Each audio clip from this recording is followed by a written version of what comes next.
So, hope you're making progress. Here we are. If you want a little more time during finals week to finish this project, we'll take that time. So, if we want to extend it, if you want to be done, if you feel like you'll be there, so we'll take the temperature and see where you guys are. All right. All right. We're talking about theory of quantum trajectories, and in particular, at the moment, we're looking at the application to what's called quantum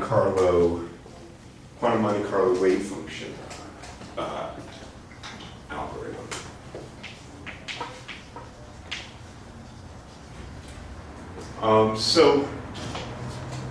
Our quantum trajectories are these stochastically evolving states. Okay? A quantum trajectory is a stochastically evolving state conditioned on a measurement record. All right? So we might start with some initial pure state, and then the evolution of that state as a function of time in general will be random, with some statistical choice of which evolution happens depending on the probability of certain measurement results occurring. Okay? So there are histories of possible evolutions here, a whole set of possible histories. It's not deterministic. It's stochastic. Okay? And such a description of this kind of stochastic evolution arises in an open quantum systems context, where we are considering the situation in which we measure the environment, which contains information about the system. Okay? And then conditioned on the measurement result, we find in the environment that through the EPR type correlations gives us back action on the system, right? And if we don't keep the measurement result, then that's equivalent to tracing over the environment. And we obtain that formally as an ensemble average over possible quantum trajectories in the limit that we have an infinite number of trajectories, such that the sampling of possible pure states in this ensemble decomposition recovers the probability of the mixture of pure states that would happen if we traced over the environment, right? So that's the logic that we have here. And this kind of procedure is often referred to as an unraveling of the master equation into a history of quantum trajectories. That's a jargon that we use. This is a particular unraveling of the master equation in terms of a history of possible measurements that could occur. All right? So with that, we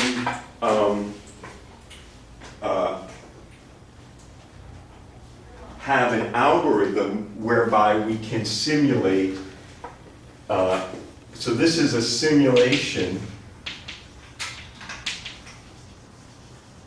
of the solution to the master equation, the Lindblad master equation.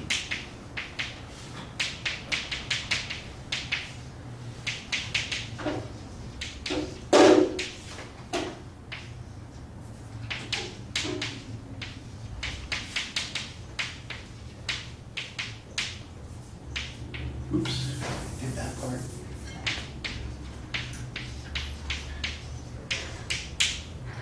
All right, so this is the master equation where H effective here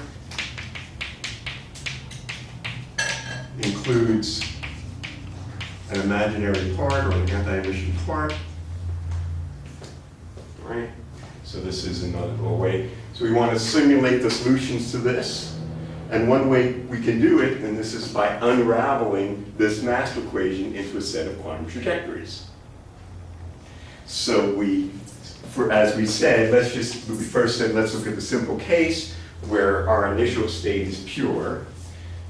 Then we simulate a particular quantum trajectory. So we'll then now going to say, so at time t equals 0, we have this pure state. And now we iterate. So in the first time step, first thing we need to ask ourselves, does a jump happen or does a jump not happen? And the probability for there being a jump is this, right? That's the probability for there to be a jump. And so we want to simulate on a computer a random event that happens with that probability, right? So what we do is we throw a random number that's uniformly distributed between 0 and 1. And if it falls in this range, we say a jump happened, right? And that is to say the probability that epsilon is going to be in this range, that is to say it's greater than 0 and less than that, is in fact this probability, right? So if this was a half, it would be a 50-50 rate. If this is a quarter, it's going to land in this region if we uniformly distribute it with a probability 1/4, okay? So the probability that epsilon is less than that is that number. So if a jump happens, then we set the state of the system at the next step. Well, there's the Krauss operator. Oh, well, then we have to decide what kind of jump happens, right? Because there could be more than one kind of jump. So if a jump happened, decide which kind of jump.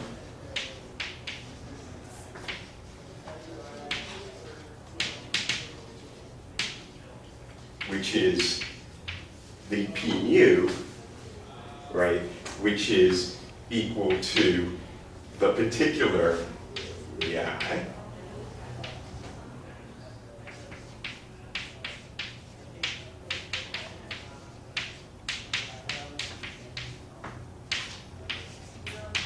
Right? And we have to know which of these out of the total happen. So there's some, if eta is less than this over the sum of this, we normalize that. That's the fraction of times this happens. So we do the same thing. We pick a random number. We see this is the fraction of the times this particular mu happens. And if that happens, we apply the jump operator, or we would say the psi at t plus delta t. In this case is delta t. mu delta t on the state. We normalize it. And that's the same thing as applying the jump operator. Because the jump operator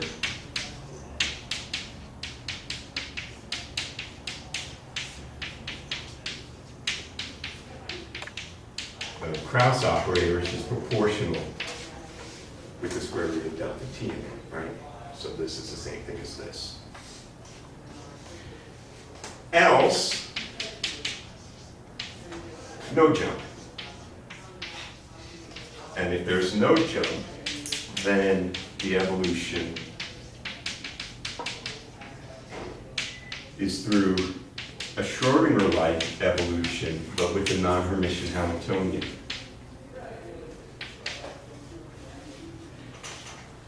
And after that, so depending on what happens, we go to great. And then we go to the next interval. Okay? Question? Yep. So we have to, the randomness comes from kind of like measuring the environment. Yes. Kind of being entangled with the system. in the algorithm, can we kind of like interpret that as we're kind of randomly measuring the environment? We're kind of looking at whether we're going to cause the system to jump or not to jump? Well, we're always looking at the environment. Okay. At every time interval, we're not choosing to measure or not measure the environment. What we're doing at every time interval is we're measuring the environment in a particular basis. Okay. Okay? And then different measurement results can occur.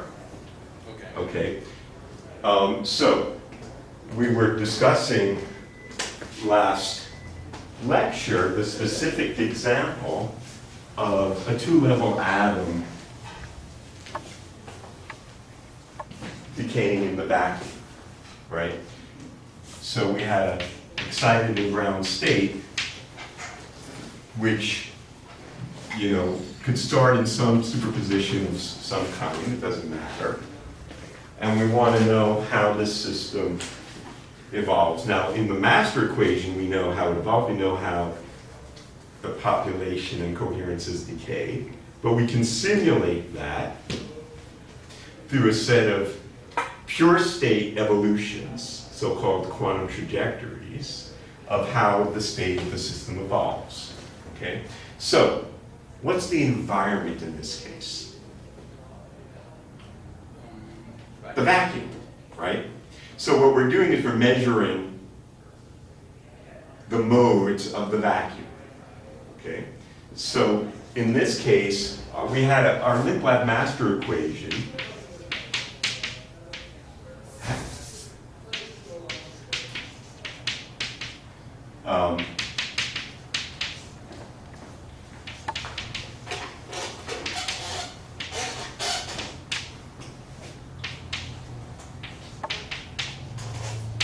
was of this form, where we had one jump operator,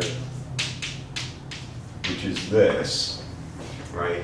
And H effective is H minus I over H bar gamma over 2 BE, which is sigma plus times sigma minus, okay? So, this jump operator corresponds to the Krauss operator that happens when we measure the modes of the electromagnetic, quantized electromagnetic field. In what basis? So we remember, we had this mu, which were the states of the environment. And if we measured the state of the environment in that basis, then we got the MUs, the Krauss operators that corresponded to those outcomes on the environment. So here we're looking at the quantized electromagnetic field, that is the environment. We're looking at it with photon detectors, right?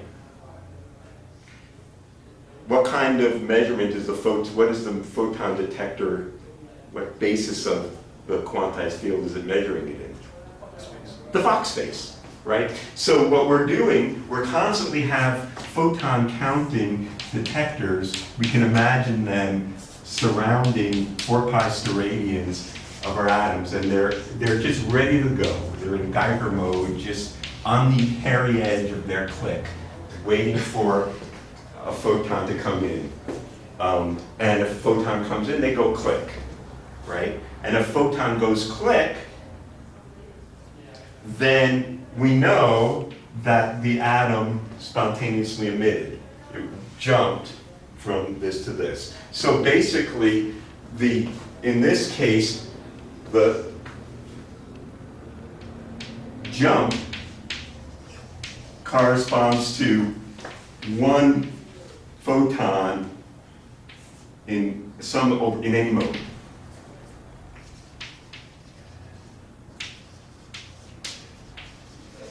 And no jump means no photons in any mode. Okay? So the detector are always ready to go, and in this little time window delta t, which is approaching 0, we're asking, and since delta t is so small, really, this is a complete basis, right? There's almost no chance of seeing 2 photons, because this is a differential, right? So you could never really, as this became a differential, we would never see 2 photons in this time. We're really just asking, is it this or is it this? So we're always doing a measurement. It's not that we're choosing to do a measurement or not, it's that depending on the measurement outcome, something different happens to the state. So if we see this, then what we do in that case is that we apply L to this, whatever the state was. So the state at time t plus delta t, in this case, if we saw a jump, would be this divided by that. But what is this? Well, this is the lowering operator. And if this at any time is some pure state, then at any time it itself is some superposition of the ground. Because this is always a pure state in this quantum trajectory picture. It's that it's just a random pure state. Random. So when I apply this to that, what happens to this? Well, I lower that, that does nothing. This becomes G, and then I renormalize it. So after the jump, no matter what state I was in, this thing collapses to become G. Okay? You can think about this as the photon, seeing a photon means that the state must have been in the excited state at the time, retarded time, when I got the click. Because the ground state couldn't have emitted a photon, right? And since it was an excited state, then once it emits a photon, it must be in the ground state. And if there's no other driving system, it will just then stay there forever, okay? On the other hand, what we discussed at the end of the lecture last time is that what's potentially more interesting and bizarre is that if I don't see a jump, in that case, nothing went click. So you would think nothing happened. But that is not correct. The state of the system, according to this quantum trajectory evolution, is I must evolve according to the no jump Krauss operator, which is this.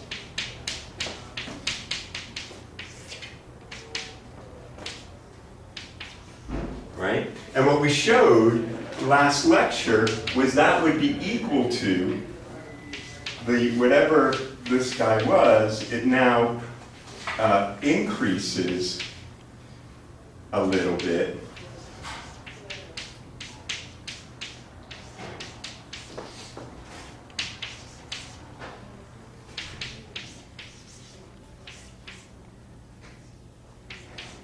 Whereas the excited state population decreased a little bit. So, not seeing a photon is information too. And what we learned from that was, well, we should update our state assignment conditioned on what we saw. We don't know whether the atom's in the excited state or it's in the ground state. We just know a probability amplitude for each. But if I do this measurement and I get a 0, then, well, it's a little bit more likely that it actually was in the ground state. Just a little bit. By exactly this amount, this is the probability that it would have jumped in that interval. So I take out that probability there.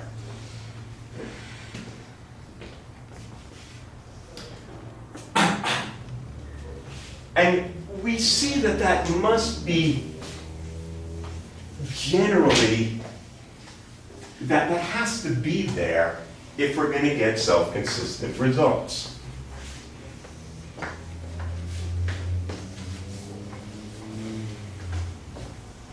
So let's say at time t equals 0,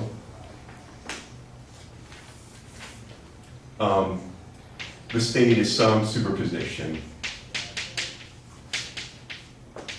of ground and excited state. Let's just suppose that that's true.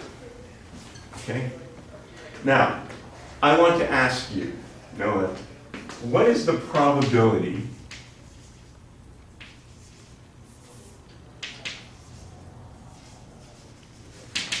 that as t goes to infinity, I don't see a photon?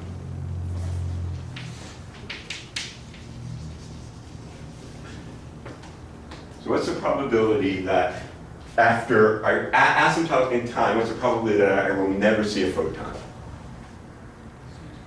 CG squared. The probability that it was in the ground state to begin with. If it was in the ground state to begin with, then I will never see a photon.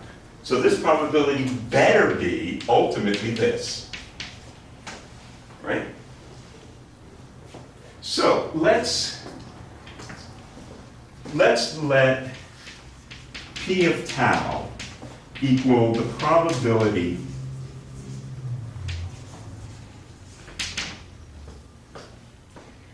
of not having a jump from t equals 0 to t equals tau. Then as tau goes to infinity, it better go to this. Okay? And that's because we're not driving the system at all, right? Yeah, at this point we're not driving the system at all. So it just starts in that and it's just sitting in the vacuum, and then that's why that's like the max probability for the ground state. That's correct. Okay, so how do we find this function? Well, let's look at it as a differential. Let's say what's the probability to see no jump from time 0 up to time tau plus tau, since all of these events are uncorrelated, is the probability of not seeing up to tau times the probability of no jump in the time tau to tau plus delta tau, right? That's the probability of not jumping in that total time interval. Okay. What is this according to our algorithm? It's the evolution with the vector Hamiltonian. So it has something to do with the non-emission Hamiltonian, right? So, given the state at sometime tau, what's the probability of not having a jump in the next d tau? It's the norm of the vector, right? The probability, so this piece here is equal to the norm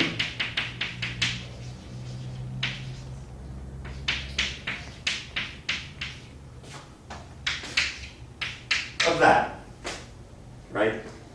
That's the POVM, all that stuff, right? The norm of that thing is that probability, right? Now, but it's, what is psi tau? Well, psi tau was the state that evolved under the assumption that there was no jump from time 0 up to time tau, right? So from this, that, first I don't have a jump all the way up to tau, and then I'm asking in the next time I also don't see a jump. Then up from 0 to tau, I didn't see a jump. Well, then we know what this is. Then this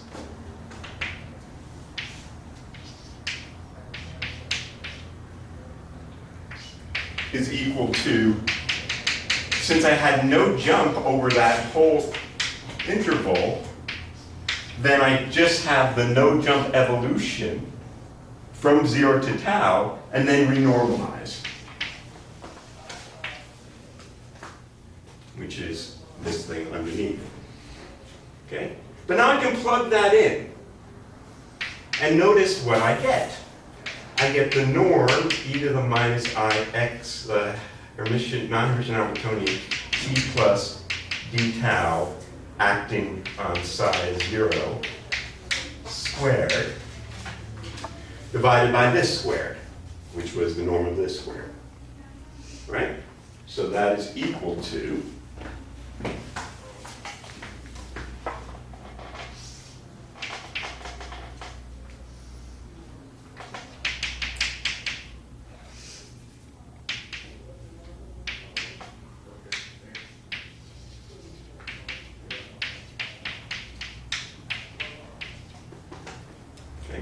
So that's this thing in the box. So now I can just divide by this, and this equals this, which equals this, which equals this. So now I ask you, what is this probability? The probability that I don't see a jump from time 0 up to time tau. The ratio of that to that is that to that. It's the thing in the denominator. Sign language math says this. Voila.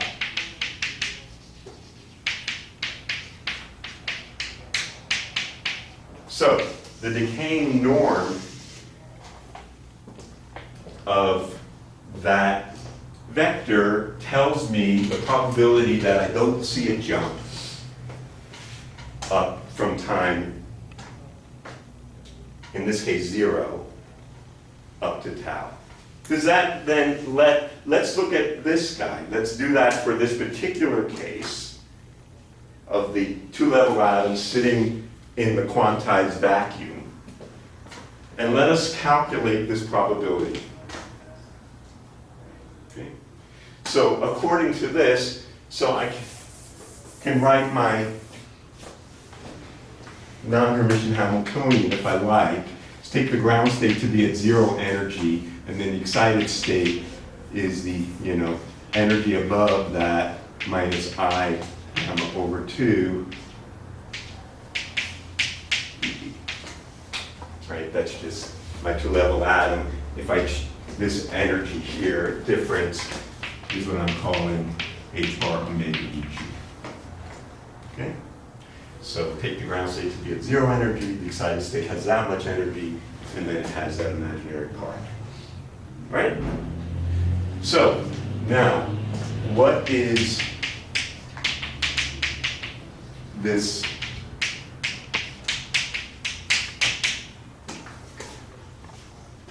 So that's equal to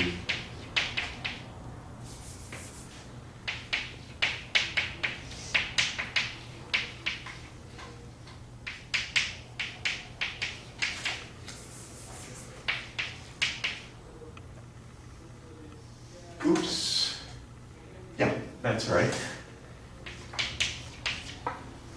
Right? So now, what is the probability of seeing no photon in this case up to time tau? Well, it's the norm of this vector, right? Which is equal to Cg of 0 squared plus e to the minus gamma t Ce of 0 squared. That's the norm of that vector. It's the sum of this amplitude squared and this amplitude squared.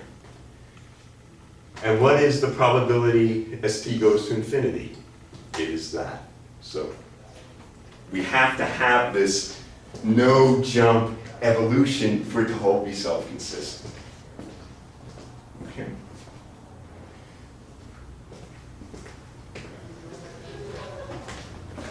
So in this particular problem, what we would do if we were to, I mean, this would be a kind of silly simulation to do because we can solve this in our head what the master equation is. But just to understand the connection here to the quantum trajectories, you know, suppose I started at time t equals 0 in a superposition, say an equal superposition of ground and excited in some phase, whatever, right? So this is my state at time t equals 0. What would a particular quantum trajectory look like? Well, let's look, say, the probability to be in the ground state as a function of time in some particular realization of our algorithm. Okay? So we start at time t equals 0 with the probability being 1/2, right? Then first we do this algorithm, and you know we're not going to see a jump for some amount of time. So what's this going to do? Exponentially go Up towards 1, right? And it's not actually exponential because it has this nonlinear evolution. And then at some point it might see a jump, because it might, right?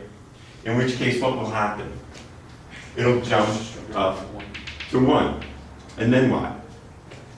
It just stays there. Right? And then I run it again. And maybe this time, this happens. And then I run it again. And this happens. And I average all of those until, you know, there may be some other one where it goes like that.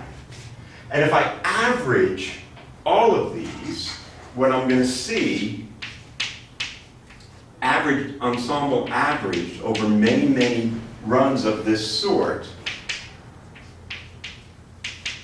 So if this is the analytic solution, which we know, it's going to be, well, something like that. It's going to have noise on it. It's not going to be the smooth evolution. You can kind of see that here.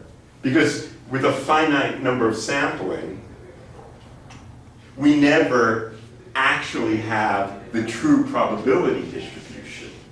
We have what's called projection noise, sampling noise, right? We're looking at this in a Monte Carlo algorithm where we're rolling the dice on the computer and we're not going to get the probabilities of outcomes exactly. But in the limit, so this is, you know, you can treat this as numerical data, as if you're in the lab and pretend you're experimentalists and play one on TV, just like me. And then do data analysis to put error bars on your trajectory, because you really do have exactly error bars. You can't really say what it is because you haven't done, you don't have an infinite data set. You have finite data. Okay. Cool.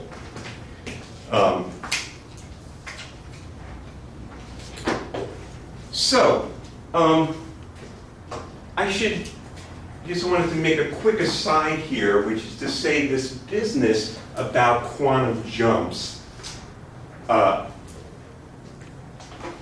from the physics perspective, was one of the avenues through which this whole kind of quantum trajectory formalism developed. And it goes back to, there was a kind of debate that occurred in the quantum optics community, I think mostly in the 1980s. I remember when I was a grad student, when I started my grad school in the late 1980s, it was sort of the end of this. The debate was still going on. And the question was, do quantum jumps really happen? And does the density matrix describe an individual quantum state? Or is it only something that talks about an ensemble of quantum states? Okay? And the debate came from the following very important kind of parameter, which is the so-called electron shelving.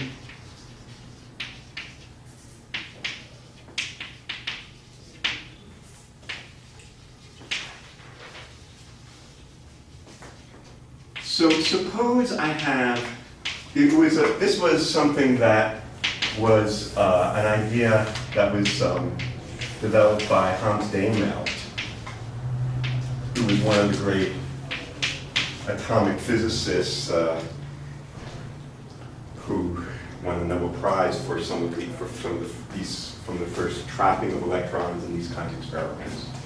Where he was asking the following question: suppose I have some metastable atomic state. So a state with some line width that is tiny.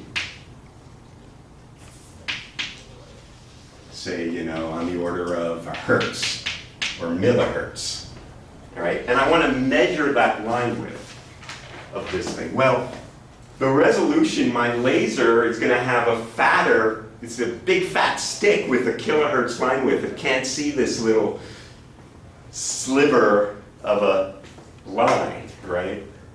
If you try to just scan over it, you're going to not be able to see the width. But his idea was the following. Let's say that I have some other state which is rapidly decaying.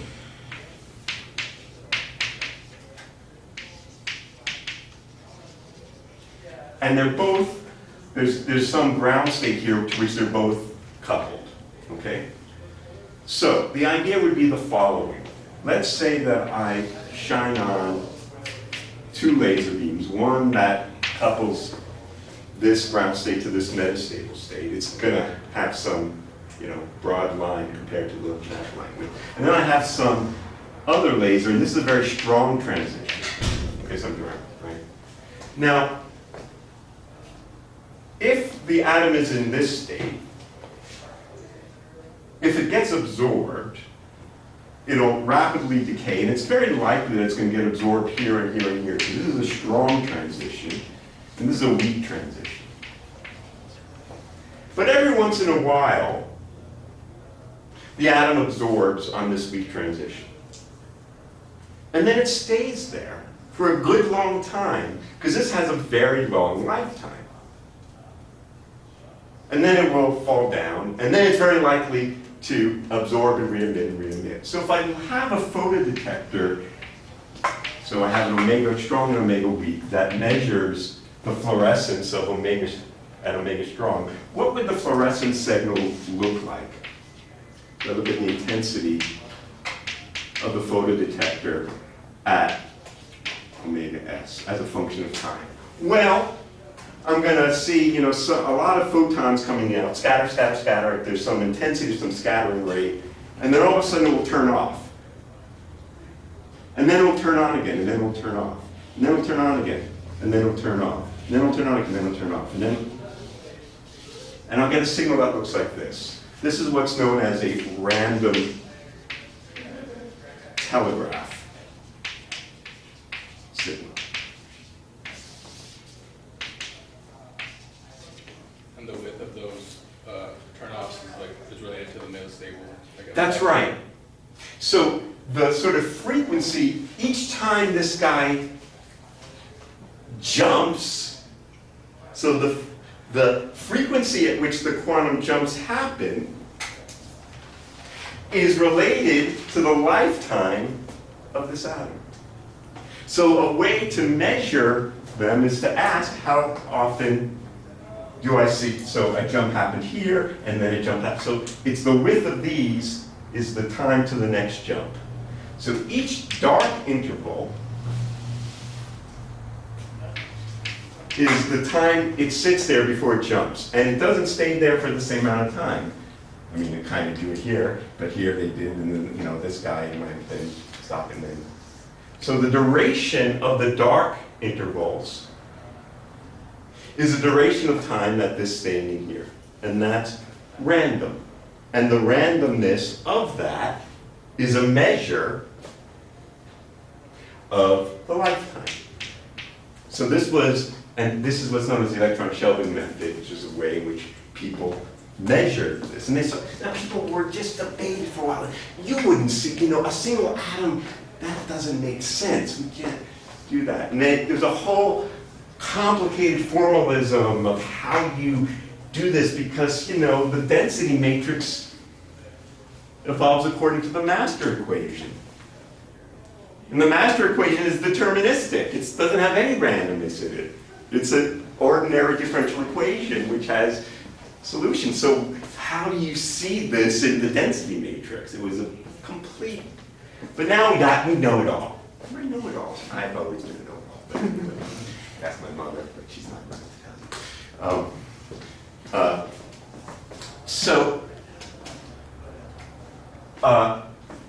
How you would calculate these waiting time intervals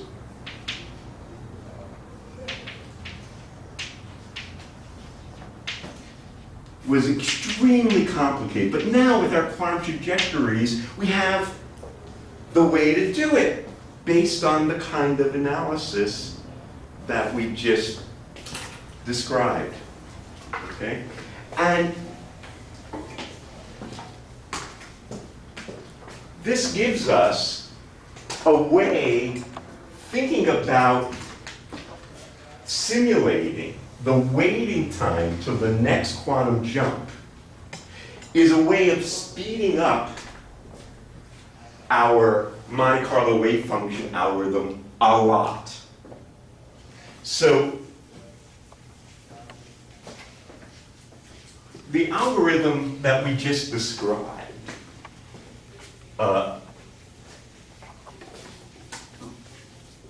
was one in which we, at every little dt, we asked jump, no jump, jump, no jump. Now, in any very small time interval, which is what you really want to have to accurately simulate the evolution of the continuous evolution of your system, the probability of jump is almost nothing. It's darn close to zero. So almost all the time, a jump doesn't happen in any little dt. So we really don't have to ask. We shouldn't have to ask at every little delta t, jump, no jump, jump, no jump. We should just instead ask, how long should I wait until, what's the most likely time, with what probability will the next jump happen at time t later. So let's define the following probability density. So this will be equal to the probability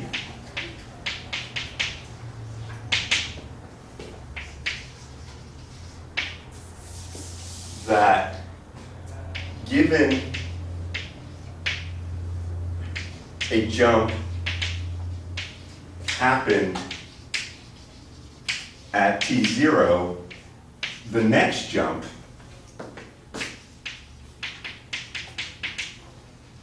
happens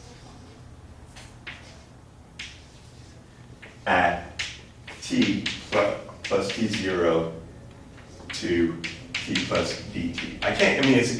It's a set of measures zero, so I have to, it's a density, right? This is a probability density.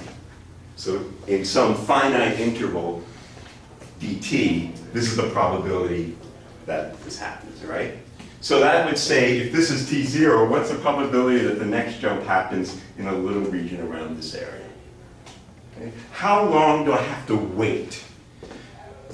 So this is this probability density. So if I could simulate this, if I could simulate this probability distribution in a Monte Carlo simulation on the computer, well then I have a simpler algorithm.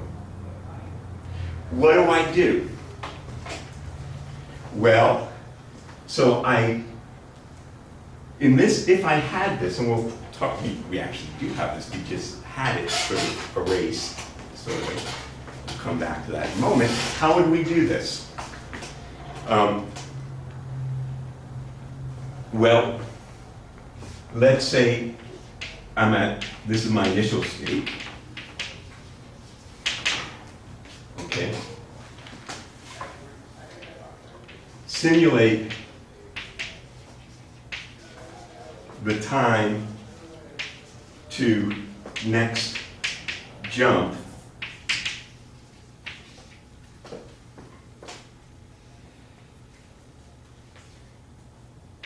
let's call it T1. Okay. Then what I have is that psi at T1. Well, first, since it didn't jump until time T1, I just evolve according to this, and then renormalize. And now jump. Okay?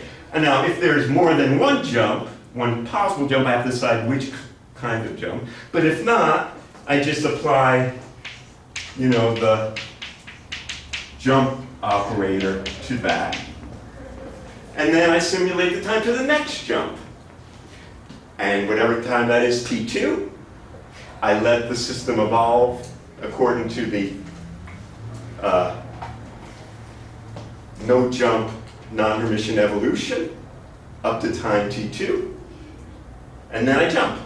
So I don't have to divide this finally up into little dt's each time if I can simulate the time to the next jump, which means simulating this probability density. Okay? Now, the way to do that is using, and this is something I have taught this subject or thought about this subject for 20 years. And I have never understood this book. And as I can say, I screwed this up last time royally. I just always have gotten confused about this. Never understood it. But now I finally think I understand how this works. And I'm so pleased. So let me explain to you at least how I'm almost sure this is the story now. And it has to do with the method in statistics that I never understood. Because I don't understand statistics very well. It's a pity. Don't follow my advice. Really learn statistics well. It will serve you well.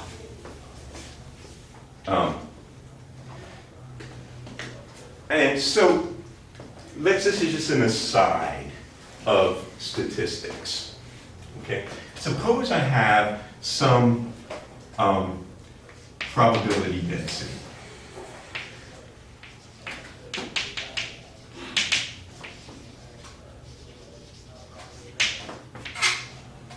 W of t. Okay? Okay. So let me define big W of t as the cumulative, let's say t is a positive number in this case, or W of tau.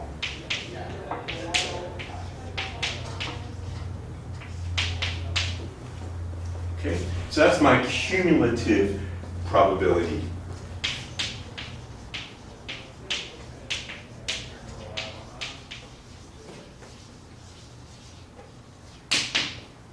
That is to say, this is the probability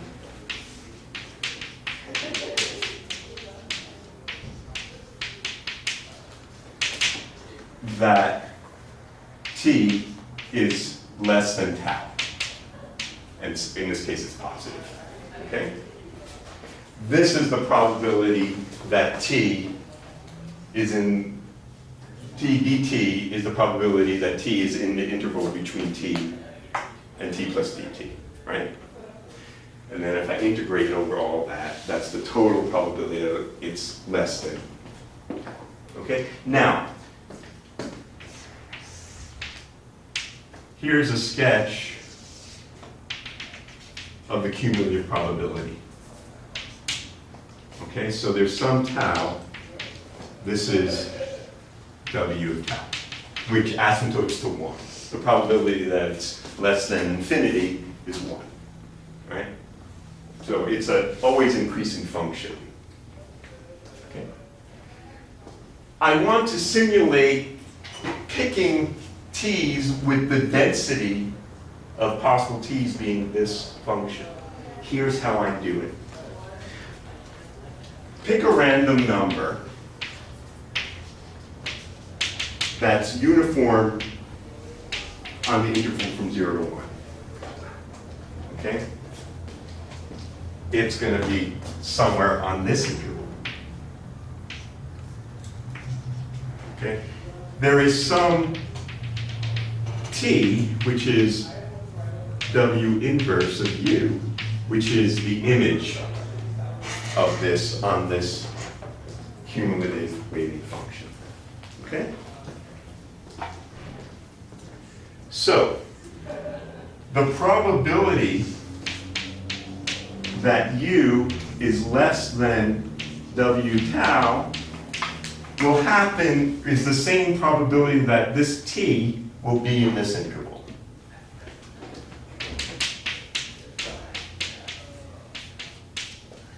Okay? But the probability that u is less than Wt is what? Well, it's exactly what we're just saying. We're rolling a random number. The probability that this random number is going to lie in this interval is this number, right? Because this is the fraction of 1. So this is equal to Wt, or tau, I should say. And this, thus, means that t is sampled with this probability density, because that is the cumulative probability that it gets up to t. Yay! So, what we then learned here is that t is sampled by the probability distribution. Because that is the function whose cumulative probability is this. Okay? So that, in statistics, I mean, it's not typically done this way because typically it's hard to calculate the image.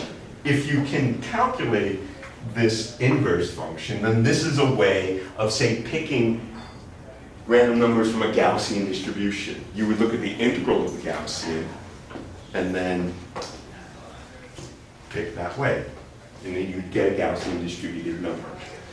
I never knew that, but that's how it works.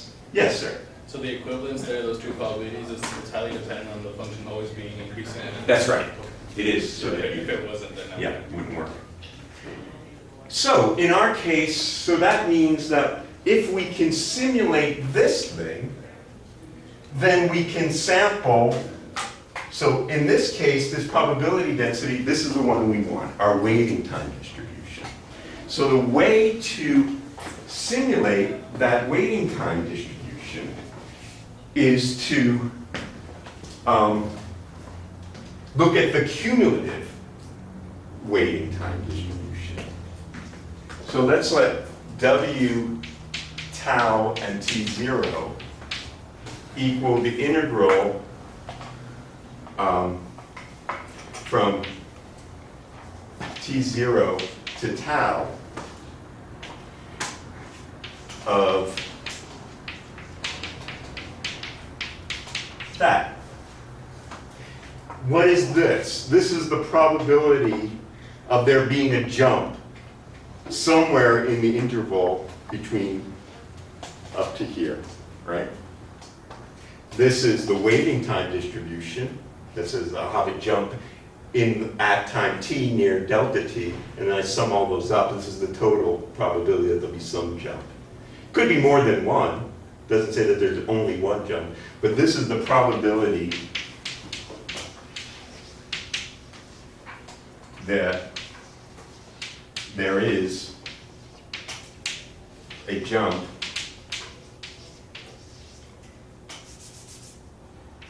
somewhere between those time intervals. Okay? But that's equal to 1 minus the probability of no jump between that. Right? If this is the probability that there's no jump, that 1 minus that means that there was a jump. Doesn't say the jump happened when it happened, but there was a jump somewhere. But we know what this is. That's what we just calculated. This is equal to the norm of the decaying wave function where the last jump happened at time t0. The norm squared. So what that says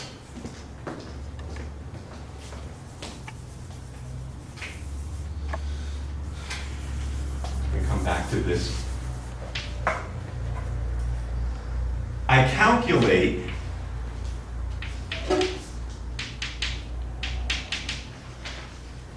since the last jump, I evolved the system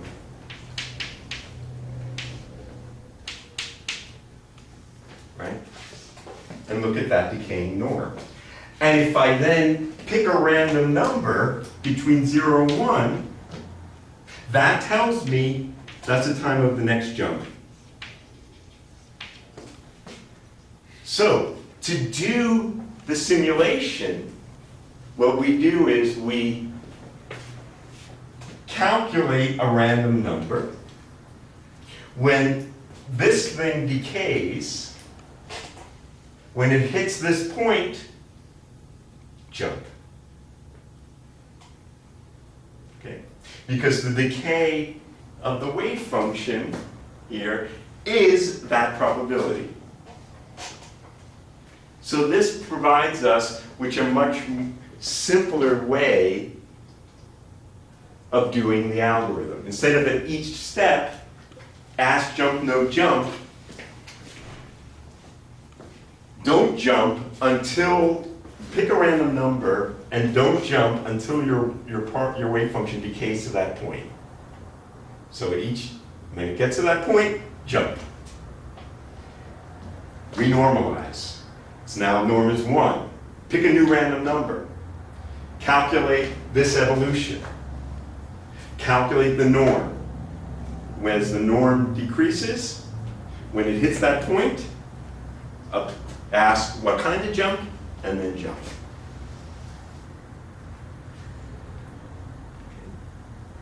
So that's an important insight in this problem, is that this kind of quantum trajectory picture gives us certain conditional probabilities that would be very hard to think about how you would calculate any other way if you just had the master equation. Yeah? So here we kind of let the state evolve, and we calculate that probability 1 minus the norm squared. And when it hits that, when that equals that random number, that's when there's like for sure a jump. That's right. Okay, we don't ask at that point. No, because that decaying norm. I mean, we can do it either 1 minus or the other way around, depending on, because it's the same interval. You got to just think about the probabilities there carefully. Do you just calculate the decaying norm or 1 minus it? It doesn't make a difference because it's one interval or the other. You just have to. Typically, we just calculate this and see when it comes to a certain point. But the key idea here is that this object captures the right statistics. It tells you statistically, this is the probability that a jump should have happened up to that point. This is the cumulative probability that there should have been a jump up to that time interval. Okay, yeah. So are we delaying the jump as much as we can and just doing it? That's right. I mean, it's that we're delaying all the little DTs, right? If we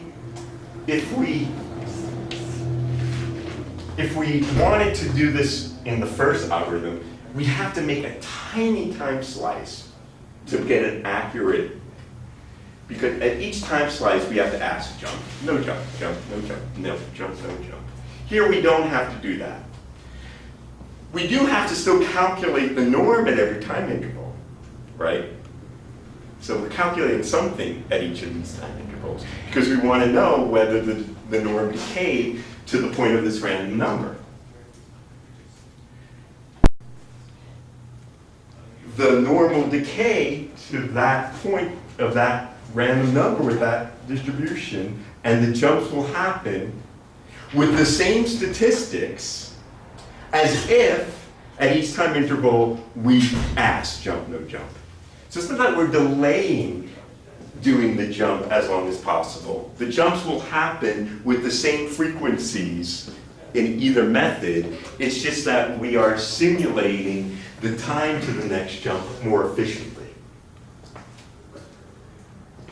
Excuse me. Yeah. So while you are waiting for a jump, while you are waiting, Yeah, for the decay. yeah, for that guy to hit your random number, you are evolving the state with that Schrödinger type evolution. That's correct. Do you normalize the state or not? Well, no, you don't. So thank you, Rizad. To calculate this at each stage, if I want to get this, I don't renormalize. Yeah. Absolutely. And so what I'm going to have is between, so let's, at all the time intervals, I have time t1, time t2, time t3, time t4. These are, say, some of the random times that jumps happen, okay? In between here, I have some psi tau 0, psi tau t1, psi tau t2, etc. Each one of these is what the pure state of evolution is inside each of these intervals. At each jump point, I renormalize, okay? But in between, to calculate whether the jump happens or not, I don't renormalize, okay? So I'll call this psi tilde, which is the unnormalized state. However, to get the density matrix, I have to then take the states that I found in each of these time intervals and renormalize them. So my density matrix, as a function of t, is the sum over all the trajectories. Let me call this t rather than tau.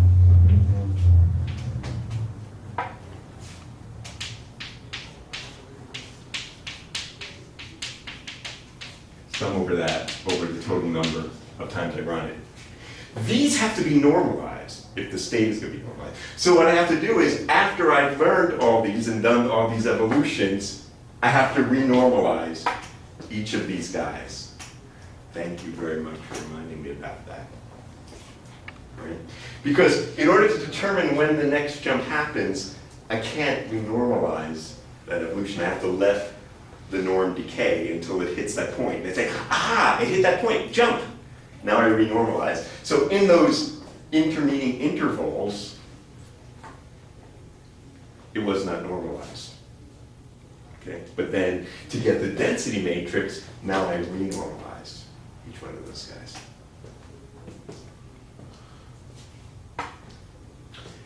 Excellent. All right, so the problem that you're doing for your project is just of this sort, done in these two different manners. And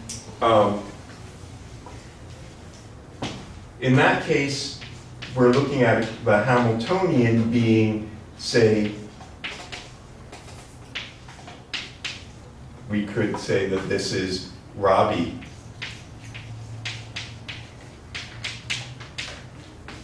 evolution in the rotating frame.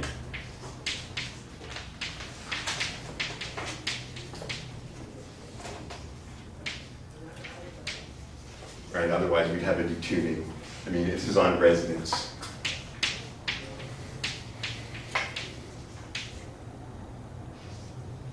Right?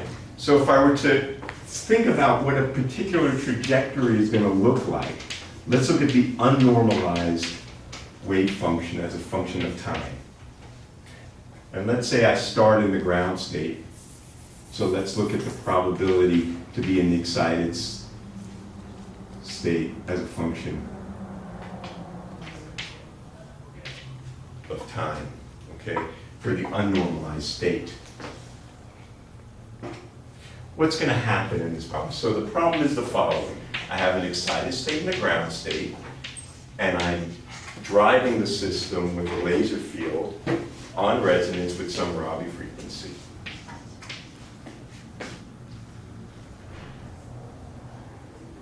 What's going to happen at the initial time?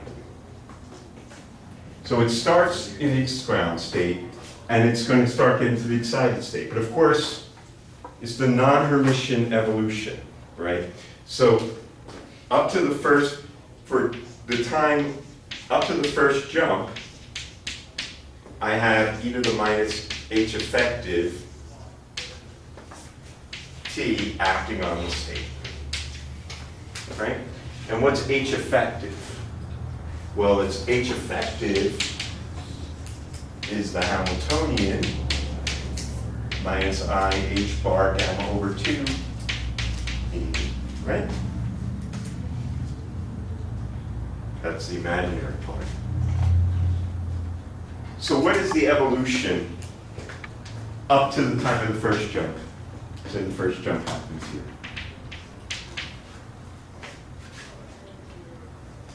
Damped Rabi oscillations, right? So, you know, it will kind of do something, and then at some point it jumps. And when it jumps, it goes to the ground state. And now it'll do it again.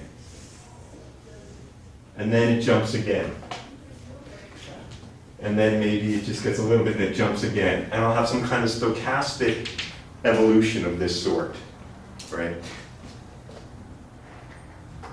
I have to then renormalize this and calculate what it is. And what I'm going to see once I renormalize and average the ensemble average of this, what it will look like is what we know from our study of the master equation. It comes to some steady state. That steady state is the saturation parameter divided by the saturation parameter in this case is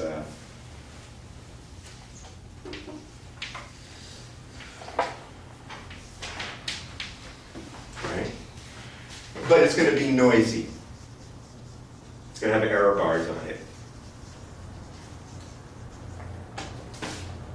These are damped Rabi oscillations that we studied last year as a solution to the master equation. Yes, sir. So like in the lab, when someone has like a cloud of atoms and they see damped Rabi oscillations, is it something like all the different wave functions kind of like averaging out and giving them this? Good question. This picture. Excellent question. Excellent question. So, what does this correspond to how do we measure damped Rabi oscillations? Well, it depends what we're measuring. Are we measuring the damped Rabi oscillations associated with one single atom? Or are we measuring the damped Rabi oscillations associated with a gas of atoms? Depending upon what I'm measuring, I will see different things. We can think about this as coming from many different atoms, each atom undergoing its own quantum trajectory. And we're seeing the photons that come off of those many atoms, and thus what we see is this. On the other hand, if we had, say, a single trapped ion, and we looked at the fluorescence of that, I wouldn't see anything like this. I would see it's either in the excited state or the ground state.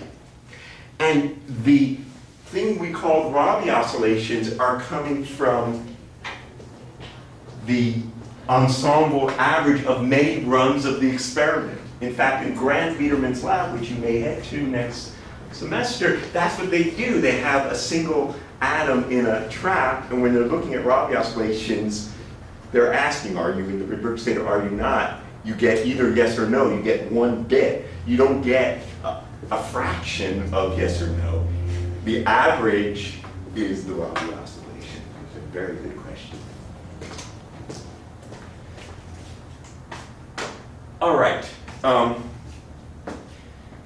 guess we will conclude there because I don't want to try to rush too much more into it. Give you all. We will definitely have an extension on our final project into finals week because I want to give you more time. We haven't quite got to where we want to be, so we'll talk about that. But the first problem you're set to do now. All right? Have a wonderful Thanksgiving, everybody.